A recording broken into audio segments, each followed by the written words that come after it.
Hey friends, if you wish to fix Windows Update error with the error code 0x80072EE2, then please watch this video. I will guide you through the resolutions. The first solution is to run the Windows Update troubleshooter. Now, how would you run the Windows Update troubleshooter?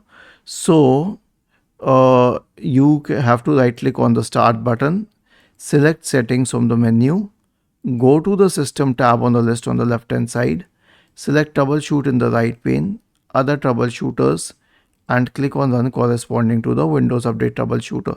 And the next solution is to rename the software distribution in cat2 folders. Now I have a script here and I will share the script in the description section of the video. Simply copy it, search for command prompt in the Windows search bar and click on Run as administrator. Paste it here and hit enter and make sure that all of the commands are executed. Was this helpful? If yes, then please subscribe to the channel, and if not, then let us know in the comment section of the video on how we could help you further. Thank you for watching this video and have a nice day.